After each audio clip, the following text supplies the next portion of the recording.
Alors bonjour à tous. Hop, je partage mon écran. Alors, merci à Carole pour m'avoir permis de présenter une étude qui a été effectuée dans le cadre de mes précédentes fonctions en tant que conseillère en prévention en MSA Auvergne dans le Puy-de-Dôme. En collaboration donc avec Nadège Mallet, qui est toujours conseillère en prévention en Haute-Loire.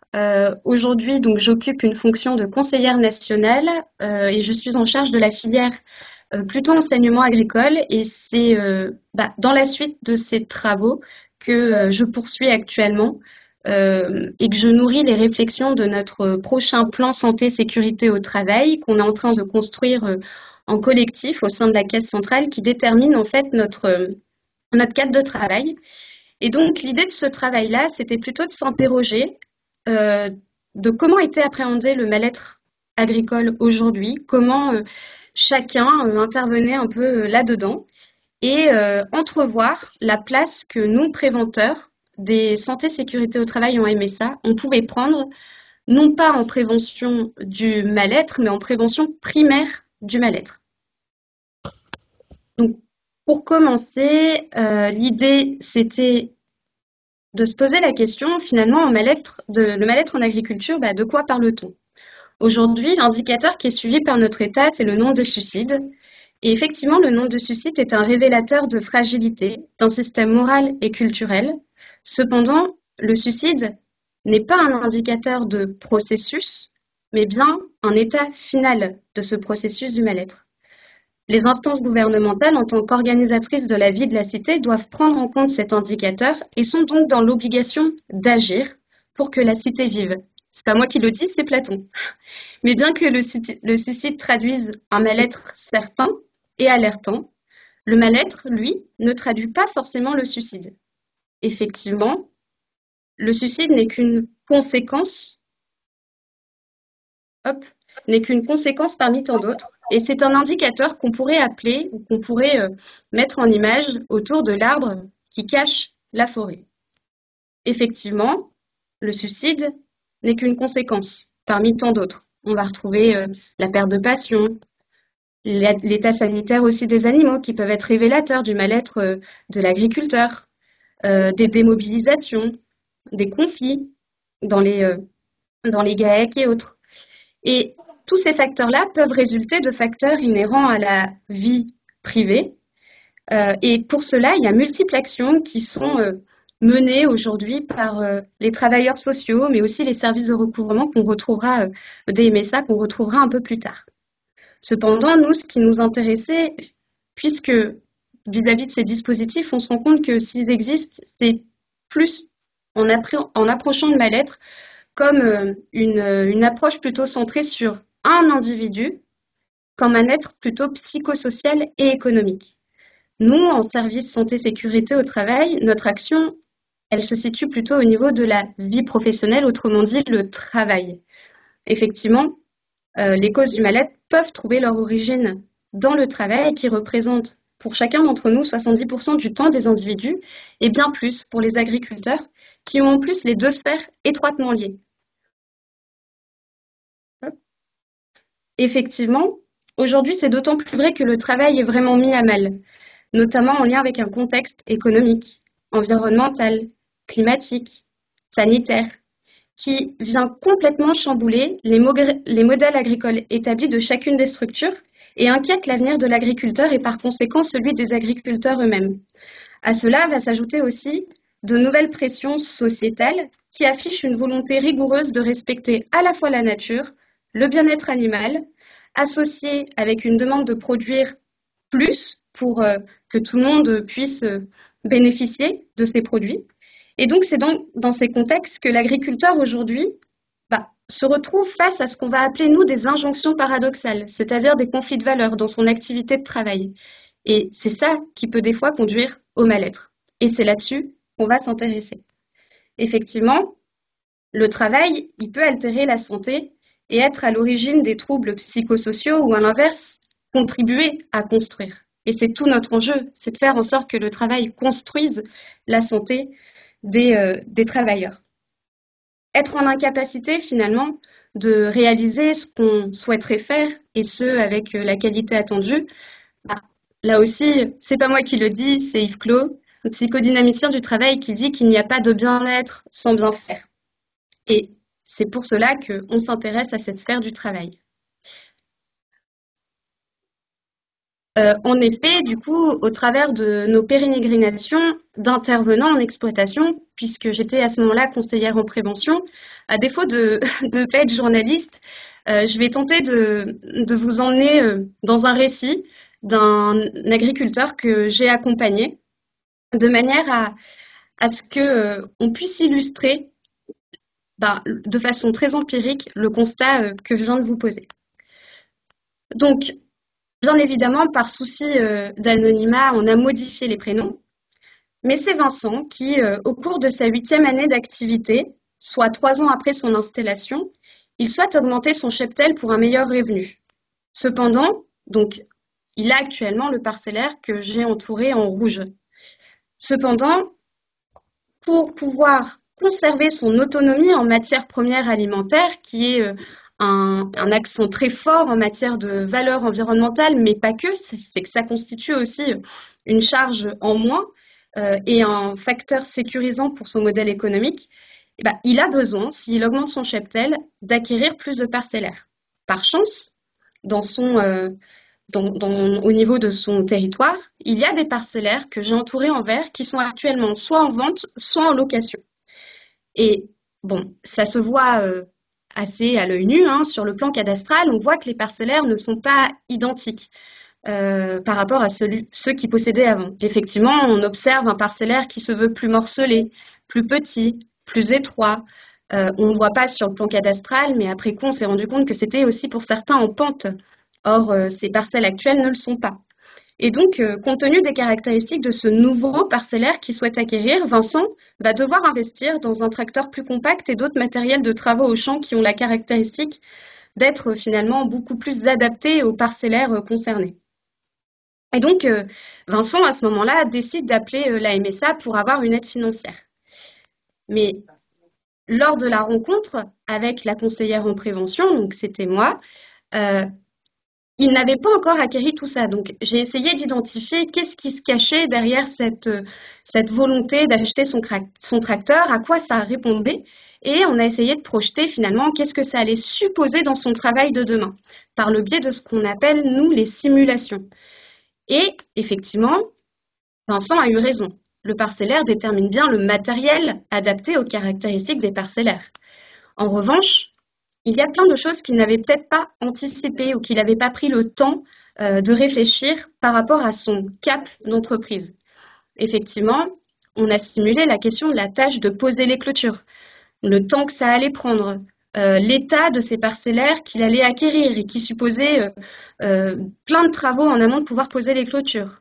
Nourrir et abreuver les vaches. On le verra tout à l'heure, mais certaines parcelles prairies n'étaient pas irriguées en eau naturelle. Qu'est-ce que ça va supposer pour Vincent que d'aller abreuver les vaches dans ce nouveau parcellaire? Surveiller les vaches dans un périmètre qui est beaucoup plus morcelé, beaucoup plus lointain, etc. Réorganiser le parcellaire et gérer les prairies entre celles qui sont faites pour la pâture, pour la fauche, pour conserver aussi son autonomie alimentaire qui constitue, comme je vous l'ai dit tout à l'heure, un axe fondamental pour son projet économique. Changer les lots des parcelles, puisque globalement, il souhaite optimiser et donc réaliser du pâturage tournant. Donc, c'est monter, descendre du tracteur, alloter, changer le troupeau, etc., etc. Finalement, on se rend compte que pour une histoire de développement financier, ça vient modifier complètement la réalisation de son travail. Et à la suite de ça, Vincent me dit, le fait d'avoir projeté ce que ça allait supposer dans mon travail de demain, peut-être que c'est pas le projet que je veux, il me ressemble pas, je vais passer beaucoup trop de temps, je vais me tuer globalement à la tâche pour gagner 200, 300 euros de plus, mais peut-être qu'il y a d'autres alternatives possibles. Et à ce moment-là, moi, mon périmètre d'action en tant que conseillère en prévention s'arrête. C'est-à-dire que je n'ai pas de notion agronomique qui pourrait permettre de faciliter ou en tout cas parvenir à son souhait d'augmenter de revenus sans pour autant peut-être grossir, mais peut-être en réfléchissant à comment optimiser les charges, comment optimiser la qualité, à la fois dans l'alimentation, mais aussi dans la conduite de son troupeau, dans la valorisation génétique de son troupeau, etc. Donc, Vincent est retourné auprès de ses conseillers.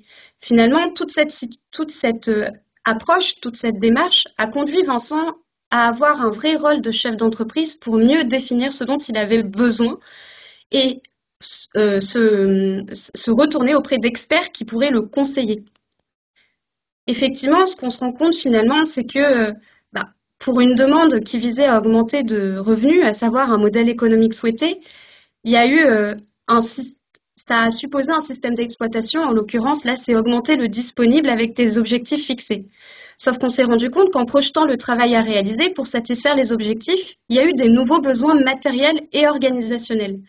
Effectivement, on peut se rendre compte finalement que l'agrandissement du cheptel est une solution, mais lister les tâches a permis d'identifier de nouveaux besoins matériels qui génèrent en plus des coûts financiers qui étaient imprévus et qui sont à réimpacter sur le modèle économique initial et qui finalement devient caduc et sur lequel il faudra tout rebaser. Quelques exemples pour vous illustrer.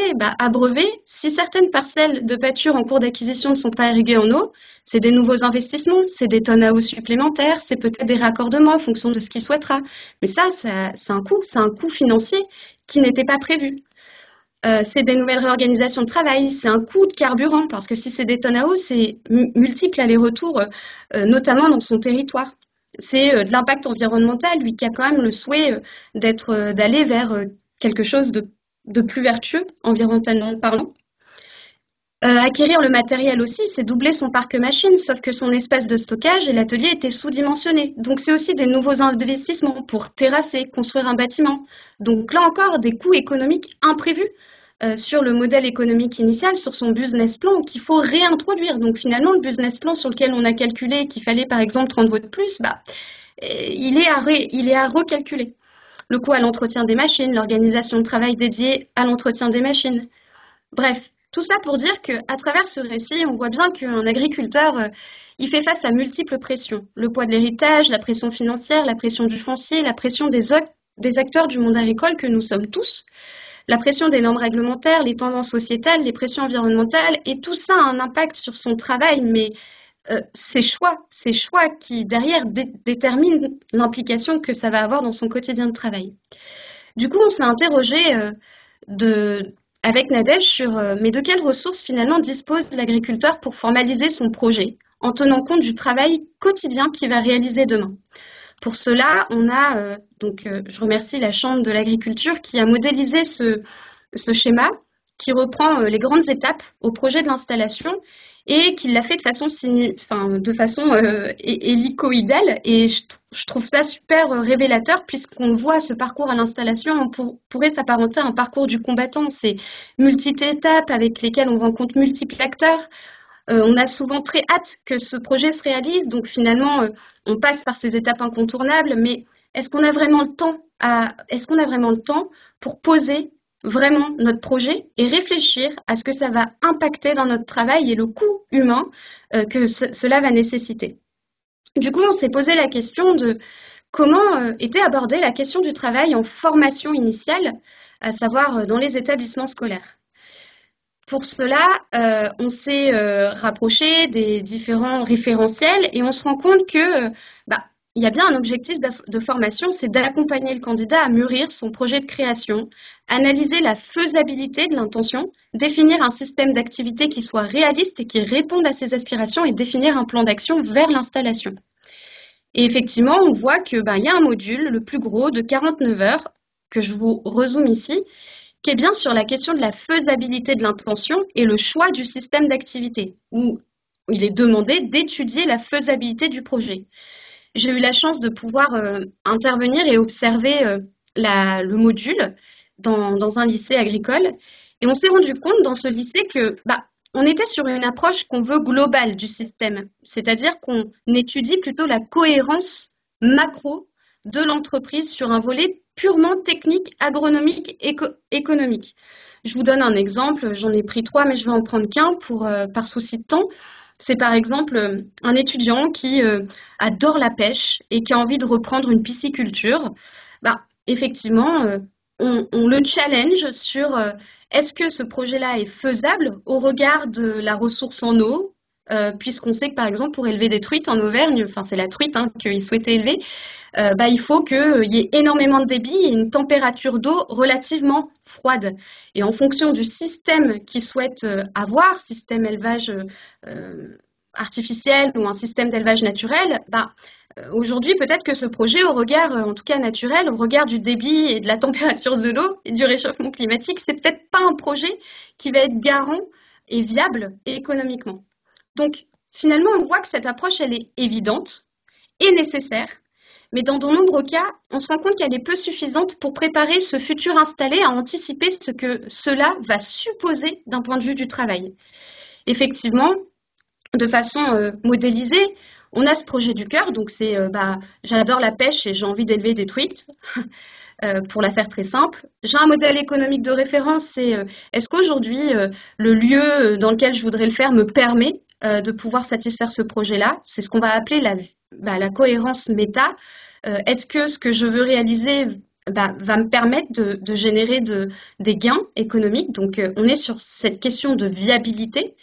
Mais derrière, ce qui se questionne, c'est plutôt la cohérence qu'on va appeler micro. C'est pour satisfaire ce projet-là, il va y avoir un homme tous les jours qui va réaliser des tâches pour pouvoir parvenir aux objectifs fixés. Et c'est bien cette question-là qui aujourd'hui est peut-être manquante, en tout cas insuffisante dans l'élaboration des projets. Et en plus, ce travail, on l'a vu tout à l'heure, d'énumérer toutes ces tâches, de se questionner sur qu'est-ce que ça va coûter physiquement, psychologiquement, cognitivement de réaliser ces tâches-là, va nous permettre de déterminer les espaces, les moyens, les outils, etc., pour pouvoir satisfaire le projet. Si ça, c'est pas pensé, c'est des coûts humains très élevés. Donc, on revient à cette question de mal-être qui va se décliner. Et ça va forcément avoir un impact à la fois sur le projet du cœur, parce que quand on réalise des tâches quotidiennement et qu'on se casse le dos, qu'on se casse cognitivement, psychologiquement à le faire pour pouvoir atteindre nos objectifs, en fait, le projet qu'on souhaitait devient presque un cauchemar et on ne tient plus les objectifs économiquement fixés et donc tout le modèle est mis à mal. De la même manière, on a continué au niveau des établissements scolaires, on voit que y a bien la question de gérer le travail dans la compétence 2 qui est piloter le système de production.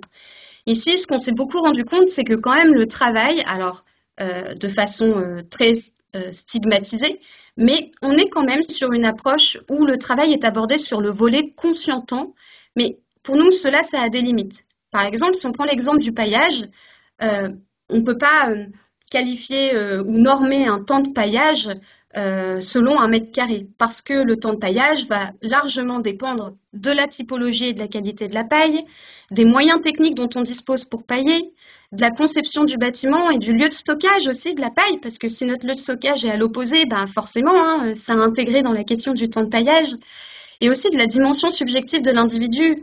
On ne met pas tous les mêmes enjeux autour d'une même tâche. Pour un agriculteur, il y en a qui sont très sensibles et ils souhaiteront pailler peut-être tous les jours. Pour d'autres, c'est 2 fois par semaine et pour d'autres, c'est peut-être 1 fois par semaine. Et donc, on voit bien que la question du paillage, enfin en tout cas la question du temps, elle est éminemment dépendante de tellement de facteurs qui sont spécifiques à l'entreprise souhaitée.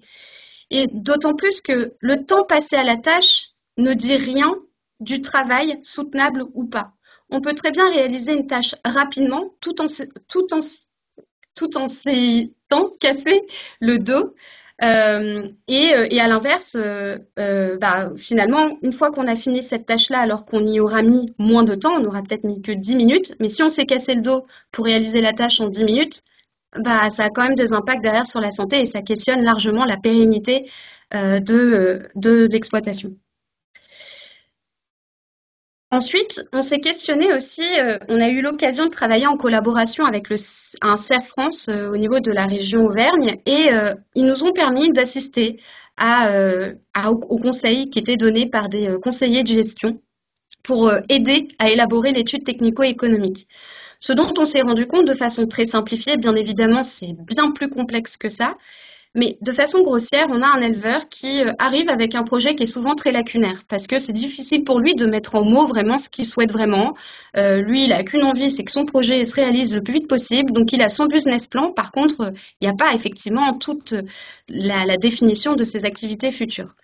Ce projet-là, qui est très lacunaire, est remis auprès du centre de gestion et lui utilise un logiciel qui est bien plus complexe que celui-ci, mais qui reprend des dimensions qui sont l'état des lieux avec le disponible, ce qu'on va appeler nombre de bêtes, surface de prairie, surface de céréales, ratio ETP, etc.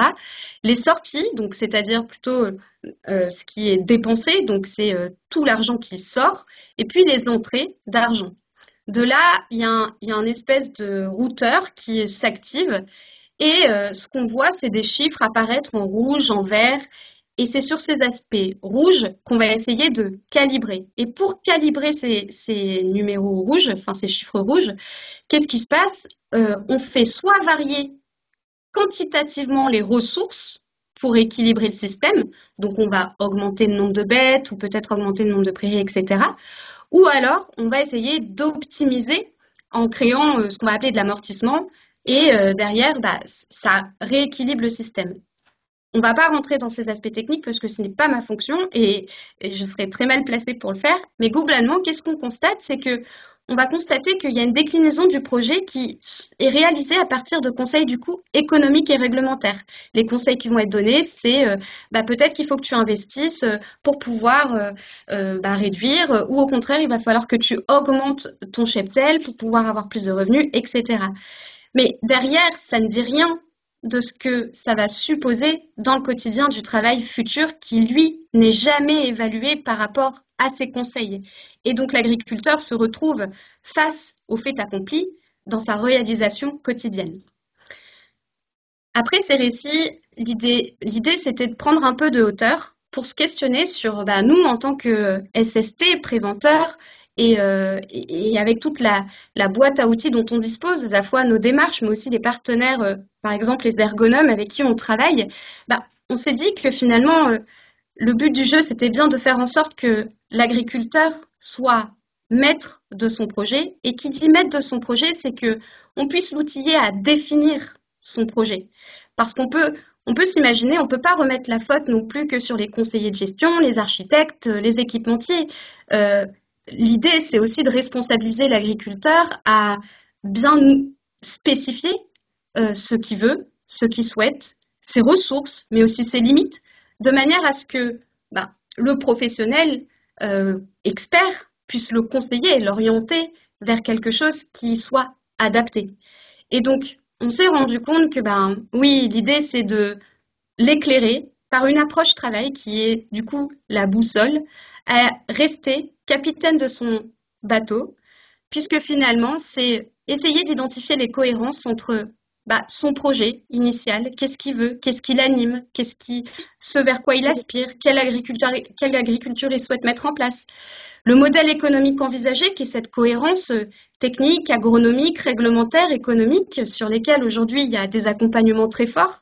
Et puis finalement, intégrer la question de l'implication que cela va supposer dans le travail, où là, il nous semble qu'on a une plus-value préventeur au sens large, acteur de prévention, c'est de pouvoir évaluer et définir afin que le travail soit soutenable au regard de la santé. Si celui-ci n'est pas soutenable, les structures ne seront jamais pérennes. Effectivement, l'atteinte d'un objectif ne dit rien du coût humain mobilisé pour l'obtenir. Et ça, c'est un modèle économique en plus qui date de 1980 par Gilbert, qui évoque que on a des objectifs. Là, ça s'apparente au projet du cœur, mais aussi aux objectifs du modèle économique qui sous-tend. On a des résultats qui sont le BE, la qualité des produits, et ça, c'est ce qu'on va appeler la capacité à réaliser les objectifs fixés, c'est ce qu'on va appeler l'efficacité. Voilà, on est efficace, on atteint les objectifs. En face, on a des moyens pour pouvoir obtenir les résultats compte tenu des objectifs fixés. On va appeler ça la pertinence, c'est réfléchir à l'adéquation entre les moyens alloués pour atteindre les objectifs fixés. C'est tout ce qui est moyens de production, c'est quoi mon système d'élevage, quelle main-d'œuvre je dispose, quel outil, quel espace, etc. pour pouvoir atteindre mes objectifs. Et ce qui est souvent finalement sous-estimé, c'est la question de l'efficience. L'efficience renvoie plutôt à l'idée de optimiser les moyens pour parvenir à atteindre les résultats. Et quand on dit optimiser les moyens, c'est optimiser finalement le coût humain. Pas le coût humain au sens économique, le coût humain psychique, physique, cognitif, pour pouvoir parvenir à atteindre les résultats. Parce que si celui-ci est mis à mal, on l'a vu tout à l'heure, c'est tout un modèle qui finalement s'écroule un peu et c'est ça qui est résultant du mal-être. Pour cela, effectivement, il faut pouvoir construire des conditions de réalisation de travail afin de permettre l'atteinte de ces résultats à moindre coût pour préserver et développer la santé des professionnels de l'agriculture. Pardon. Du coup, là, ce que je vous propose, parce que j'ai beaucoup parlé, c'est que finalement, pour pouvoir évaluer l'efficience, encore faut-il qu'on sache de quoi on parle quand on parle de coût du travail ou du coût humain. Il faut non seulement savoir ce qui se cache derrière le mot travail, qu'est-ce qu'on entend, c'est quoi le travail, et ça suppose de savoir en quoi le travail crée ou altère la santé. Sinon, on n'est pas capable de construire finalement des conditions de travail qui soient, pour le coup, efficientes. Autrement dit, en quoi celui-ci peut être soutenable ou pas. Pour cela, j'ai emprunté une vidéo à une équipe, donc c'est un ergonome Geoffrey Beaujean qui travaille avec la MSA en Rhône, qui ont développé une formation d'ailleurs à destination des agriculteurs qui s'appelle RSPI, qui vise à monter en compétence les agriculteurs sur la conduite de leurs projets, comment ils définissent un cahier des charges rigoureux, comment ils spécifient leurs besoins, comment ils projettent leur activité future. Et dans ce module-là, les conseillers en prévention et l'ergonome outillent l'agriculteur à prendre du recul sur qu'est-ce qui fait MAUX, dans mes tâches quotidiennes.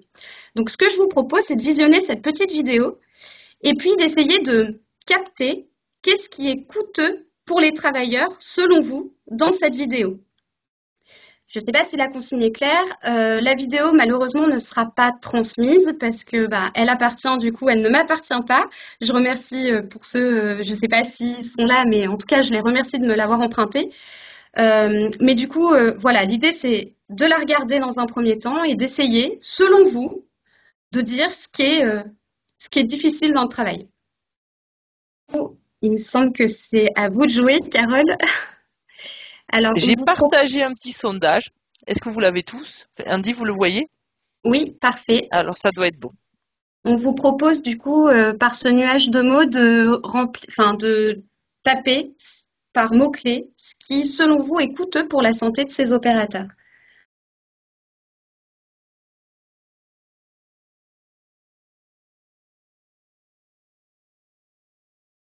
Hein?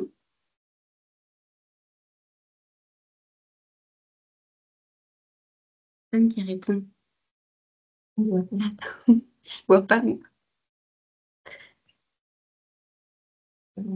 Les gens répondent. On a énormément le bruit, la charge, l'humidité, les caisses, le port de caisse.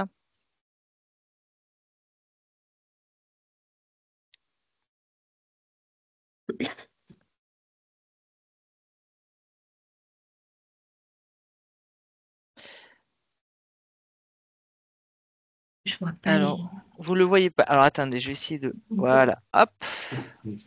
Est-ce que vous le voyez? Non, non, Dans pas la vraiment. conversation. Alors, comment puis-je faire? Alors, vous voyez, on est plein de. Tout Ah marchait, ça oui. ne marche plus. Alors, comment puis-je vous l'envoyer? Ah, c'est Là, bon, c'est j'essaie. bon. Ah, super. On a 129 réponses.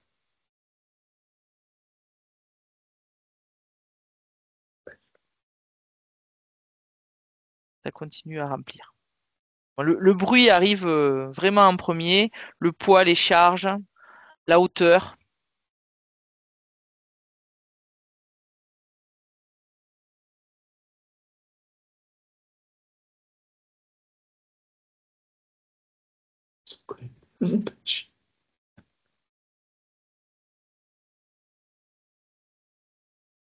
Et repartage mon diapo.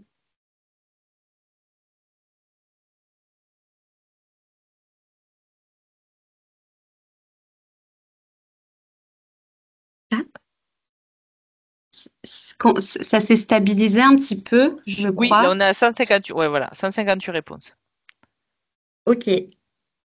Eh ben, je vous remercie. Donc, effectivement, ce qu'on constate, donc c'est effectivement majoritairement le bruit. Vous renvoyez aussi la question du port de charge, de la hauteur, je présume la hauteur des caisses, le froid.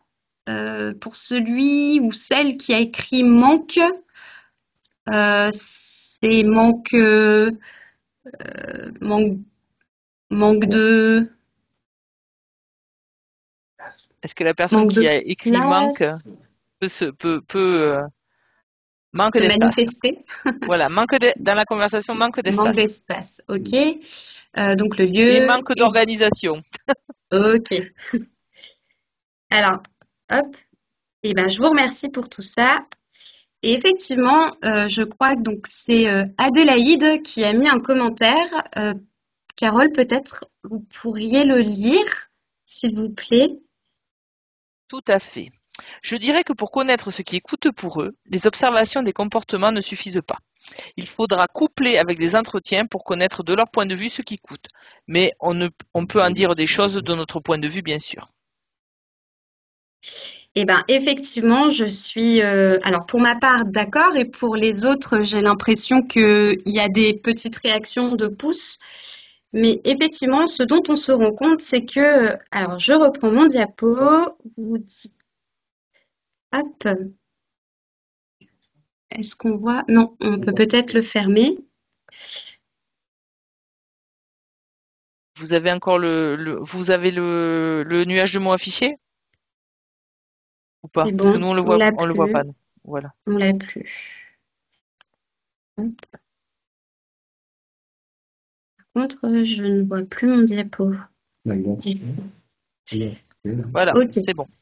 Effectivement, le travail purement manuel n'existe pas. Il y a toujours cette dimension psychologique qui n'est pas observable et qui finalement nécessite d'aller rechercher par le biais d'entretiens, et qui pourtant finalement conditionne la performance attendue, mais aussi le coût humain du travail. Effectivement, dans cette situation, alors il semblerait que ce qui est coûteux pour les personnes qui réalisent le travail, c'est effectivement ces ports de charge, etc. Mais ce qui est le plus coûteux, c'est leur incapacité à pouvoir bien faire leur travail parce qu'il manque effectivement d'informations, de repères, et que du coup, on est sur une ligne de conditionnement où ils ont pour mission d'élaborer les sachets de salade.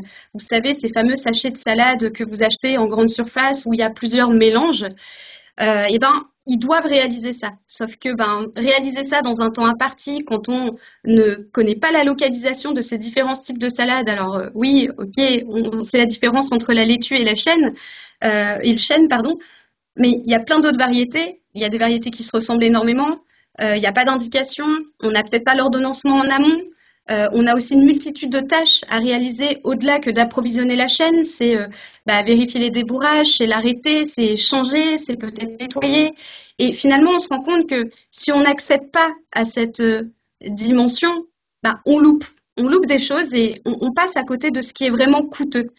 Et si on n'intervient pas à ça, on n'agit pas que sur les bons déterminants. Si on s'arrête au bruit, à la question de la charge, effectivement, on va mettre en place des moyens de prévention pour limiter l'exposition au bruit. On va mettre des moyens de prévention pour limiter le port de charge. Mais malgré tout, on ne va pas améliorer finalement les conditions de réalisation de travail qui font plus MAUX pour ces travailleurs qui sont plutôt liés à l'organisation de travail, à la dépendance organisationnelle, effectivement à l'implantation, euh, aux consignes et aux procédures, parce qu'ils ont un cahier des charges pour pouvoir le réaliser, à l'outillage dont ils disposent, etc., etc. Et finalement, on se rend bien compte qu'appréhender la situation de travail au-delà de ce qui est visible va permettre finalement d'essayer de comprendre ce qui fait vraiment ce qui est vraiment coûteux pour les travailleurs. Sans quoi, on ne saura pas transformer le travail ou le concevoir même dans le cadre d'un projet d'installation, de manière à ce qu'il préserve la santé et qu'il soit développemental pour la santé. Et tout ça nous donne finalement, nous, des perspectives en tant que MSA, dans le cadre effectivement de nos réflexions Là, on est en train de concevoir, comme je vous l'ai dit en introduction, un nouveau plan. Et on a une tendance aujourd'hui, c'est la question de ces renouvellements de génération en agriculture, un mal-être croissant aussi des actifs finalement en activité. Et tout ça, on ne peut pas passer à côté. Donc, c'est des réflexions, en tout cas des thématiques qui sont cœur dans notre plan santé-sécurité au travail. Et on s'est posé la question, finalement, à la MSA, qu'est-ce qu'on fait par rapport au mal-être? Effectivement, on a ce réseau Sentinelle, Agri-Écoute, on a de l'aide au répit, des séjours en centre pour repartir, des prises en charge de consultations psychologiques. Donc ça, c'est les travailleurs sociaux qui ont une panoplie d'outils qui est nécessaire, qui est vraiment nécessaire pour ces individus qui nécessitent une prise en charge et de l'aide. On a aussi un dispositif ESOPT, et si on parlait travail, on a même nos services de recouvrement qui mettent en place des modalités d'étalement de paiement, des processus aussi dits agressifs. Mais finalement, on s'interroge ces dispositifs interviennent alors même qu'il y a déjà des conséquences.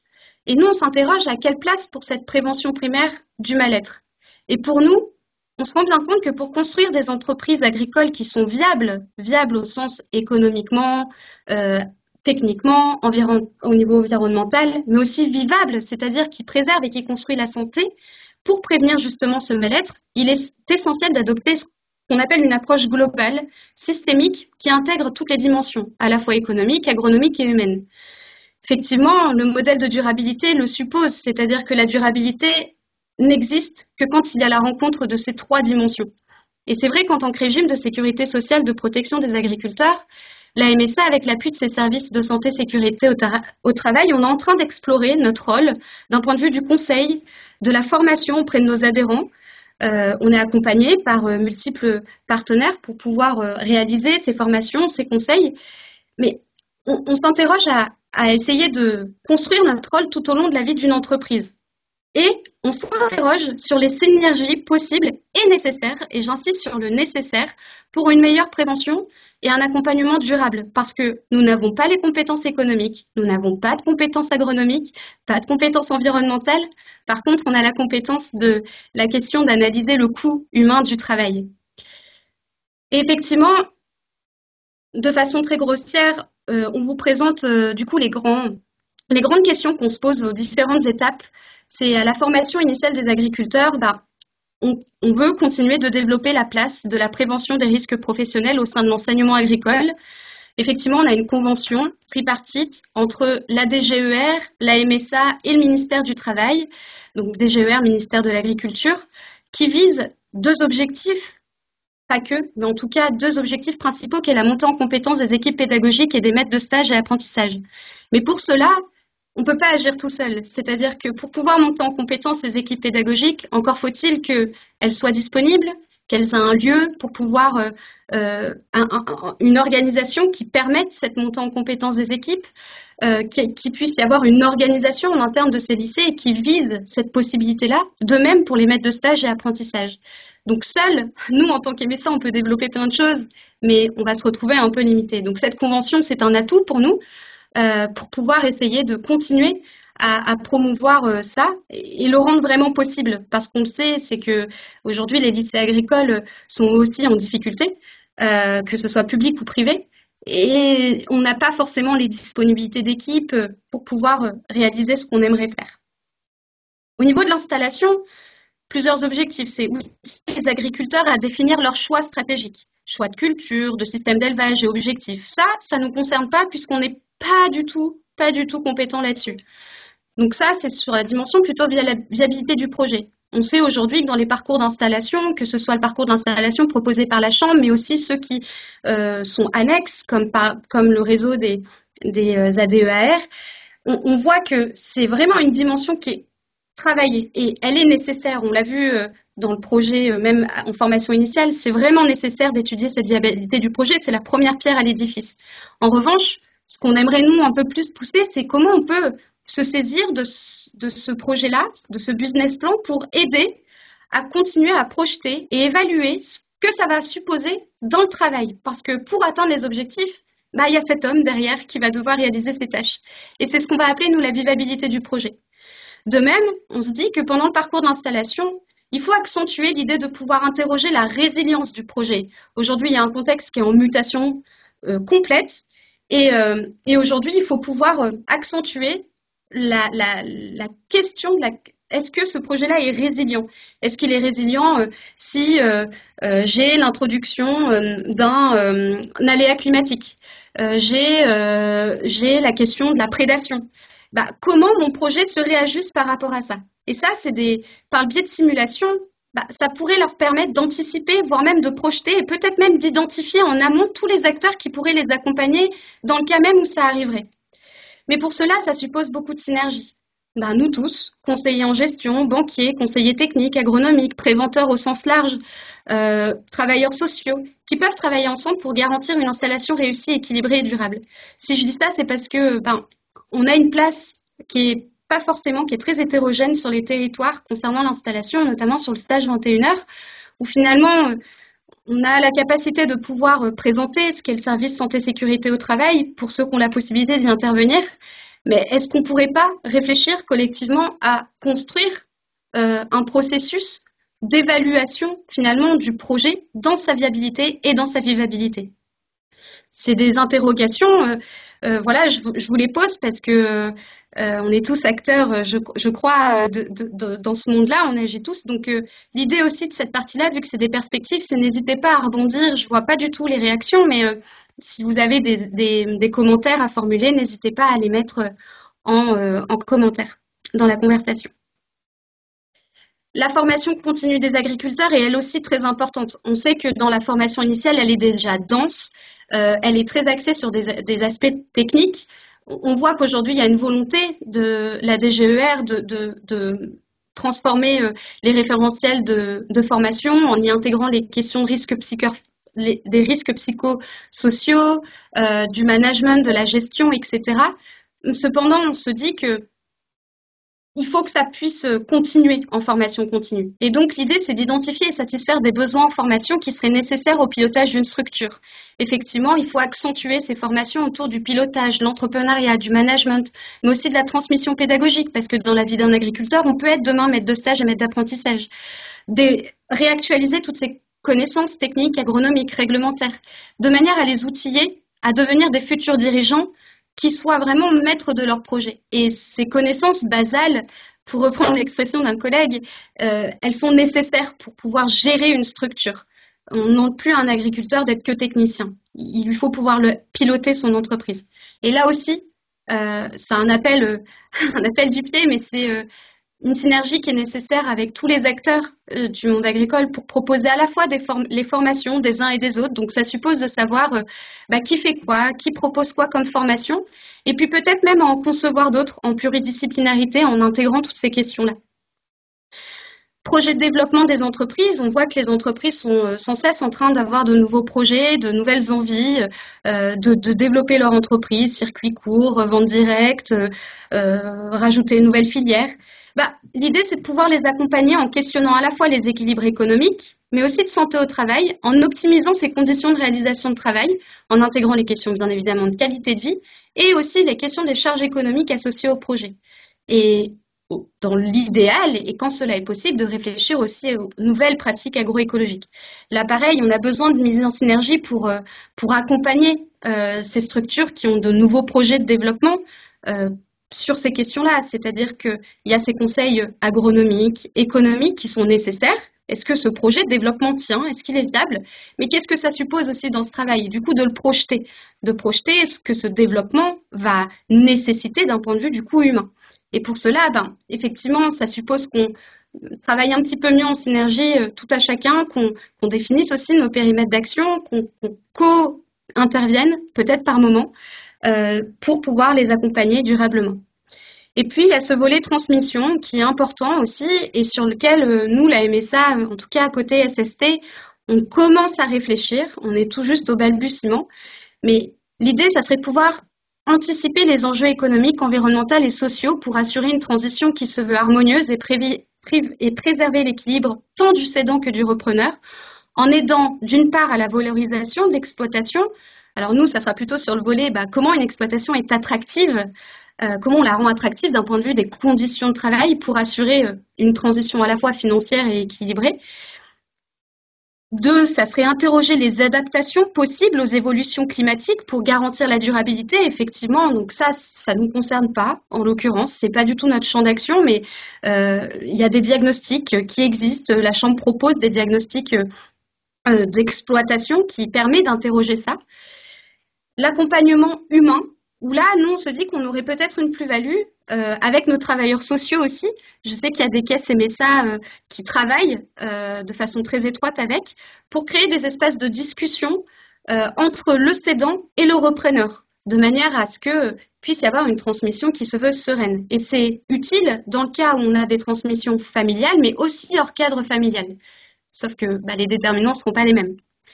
Et là, pareil, on se rend bien compte que pour gérer une transmission, on a besoin de toutes les compétences. C'est bien en pluridisciplinarité qu'on pourra réussir ou tenter d'appréhender la transition de l'exploitation en intégrant tous ces aspects.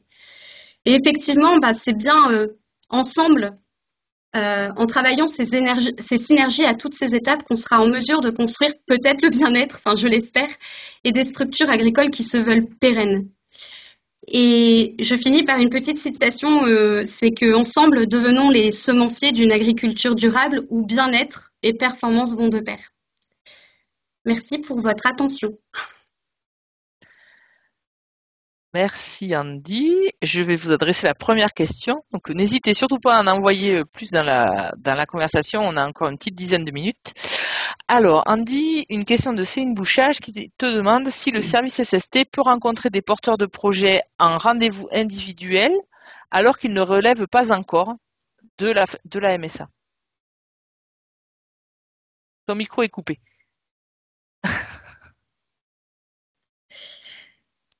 Alors, c'est une excellente question. J'ai des collègues en plus autour de la table. En fait, c'est effectivement très compliqué. On est en train de, justement, asseoir tout ce dont je vous ai présenté. C'est des choses qu'on est en train aussi de porter au niveau de notre direction. Parce que, effectivement, tant qu'ils ne sont malheureusement pas affiliés, on peut intervenir donc dans l'enseignement agricole et dans le parcours de l'installation à condition que ce soit négocié politiquement. Donc aujourd'hui, c'est dans le stage 21 heures et comme je vous l'ai dit, c'est complètement très disparate en fonction des territoires, des liens entre les chambres et les MSA.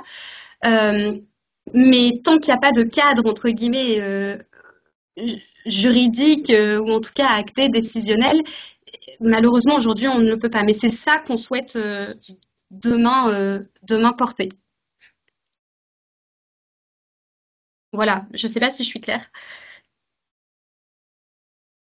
Oui, tu as des remerciements pour cet exposé très riche, très intéressant. Donc je rassure tout le monde, oui, vous pourrez avoir accès à la présentation et à son replay. Ne vous inquiétez pas. Est-ce que quelqu'un d'autre a des questions à adresser? Ou peut-être des propositions à adresser sur comment collaborer demain pour accompagner les futurs agriculteurs?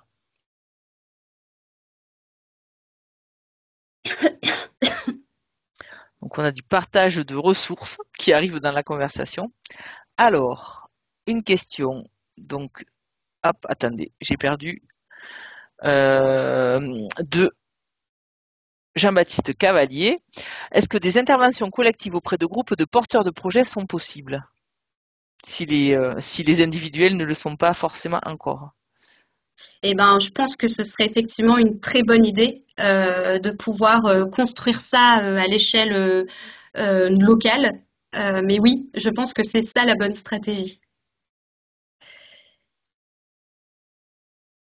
Alors, il y a des propositions peut-être de proposer un stand sur les salons avec un stand prévu pour l'accueil multipartenaire, y compris SST.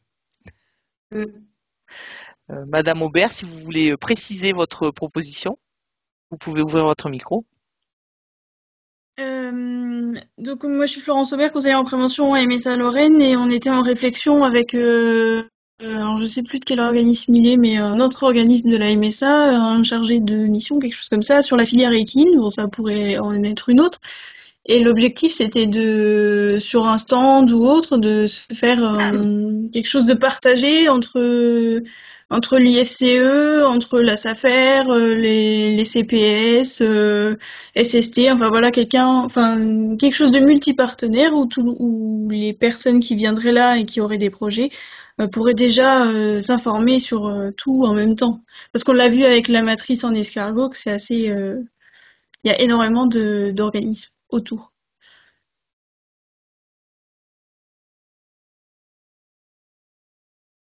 Merci. Alors, une autre demande de Madame Monio qui vous demande si cette intervention autour de la réflexion travail, si elle existe partout au niveau national, puisqu'elle ne connaissait que l'adaptation poste de travail. Candy, votre micro est coupé. Vous nous entendez? Oui. Normalement, oui, mais effectivement, nous, on a une mission, hein, c'est l'animation de notre réseau. Effectivement, dans le cadre de ce nouveau plan, c'est des choses qui vont devoir être réactualisées. Il faut savoir aussi que dans le réseau des MSA, il y a aussi du turnover, comme partout. Donc, des nouveaux conseillers en prévention, des nouveaux responsables.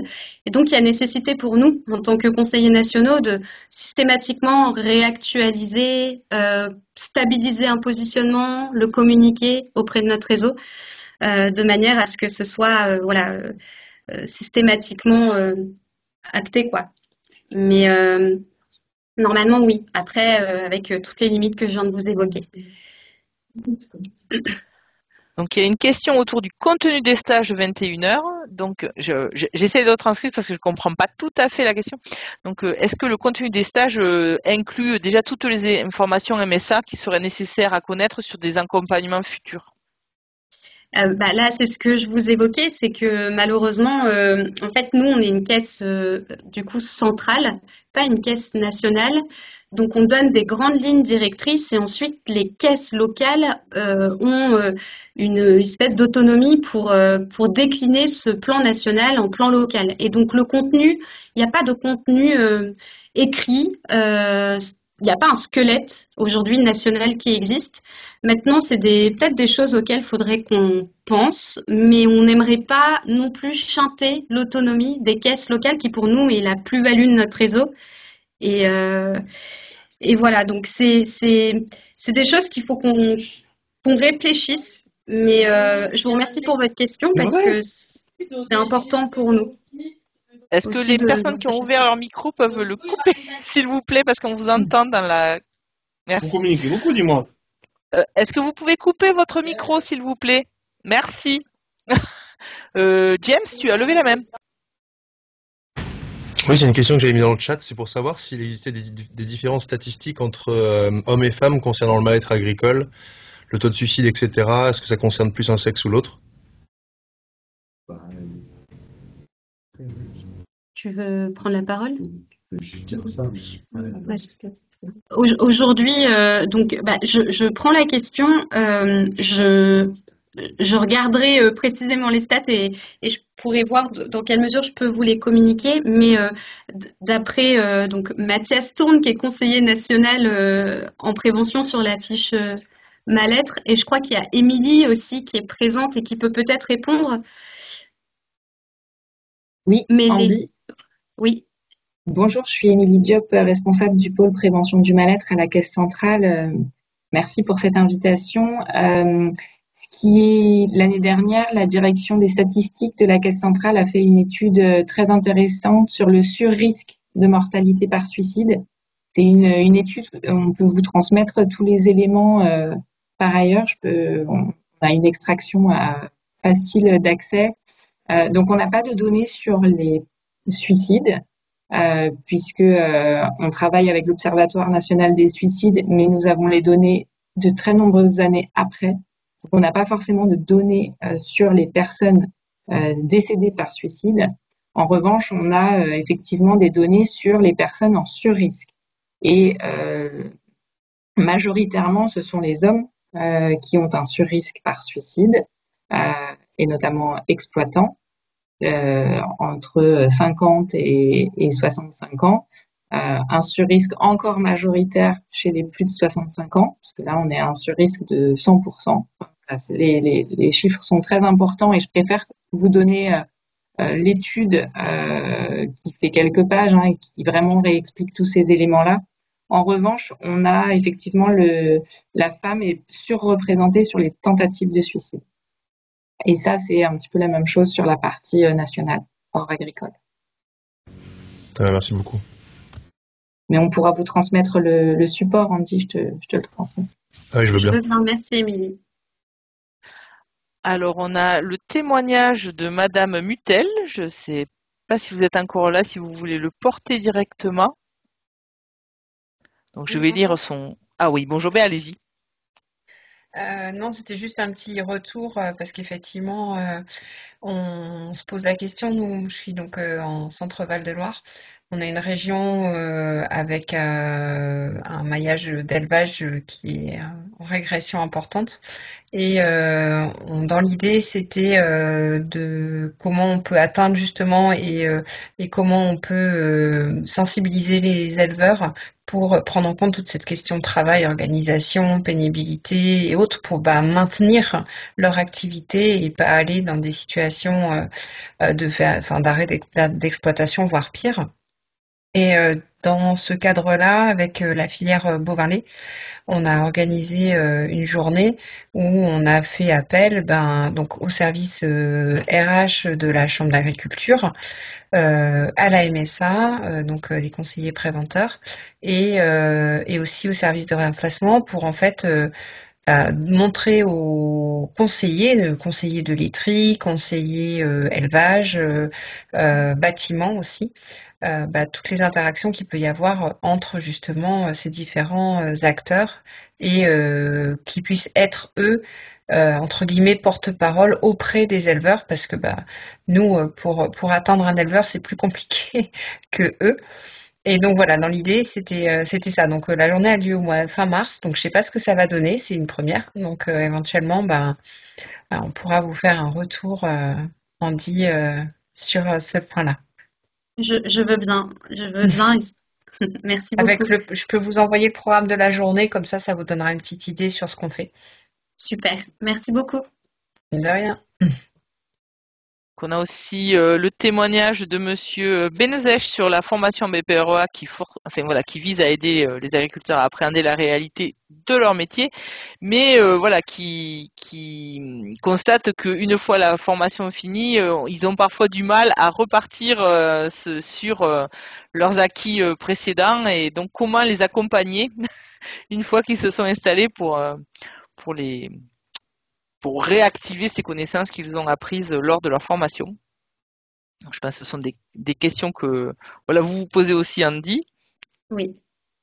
Oui, après, nous, personnellement, ce qu'on aimerait viser, c'est continuer à développer, comme l'a fait, il y a plusieurs MSA qui sont partis d'initiatives. La MSA Rhône, par exemple, a vraiment étoffé son offre de formation continue sur l'aspect, justement, comment appréhender ces questions-là.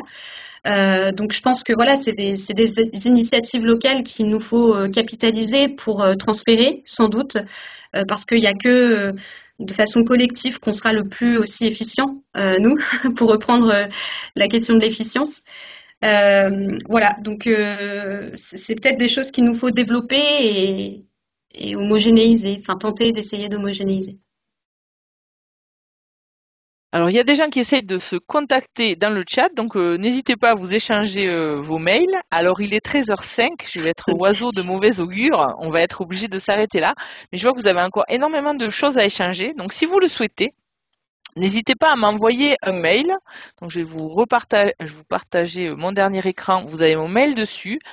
Et bien, on pourra peut-être envisager de programmer une réunion en visio d'échange si vous avez envie d'aller plus loin autour de ces questions-là. Peut-être qu'Andy, ça peut l'intéresser d'avoir vos réactions. Donc surtout, n'hésitez pas. Donc si vous vous dites il serait intéressant que nous puissions retravailler ces questions-là à l'issue de la présentation de Andy, n'hésitez pas à m'envoyer un mail et je vous propose d'organiser un temps d'échange si vous le souhaitez.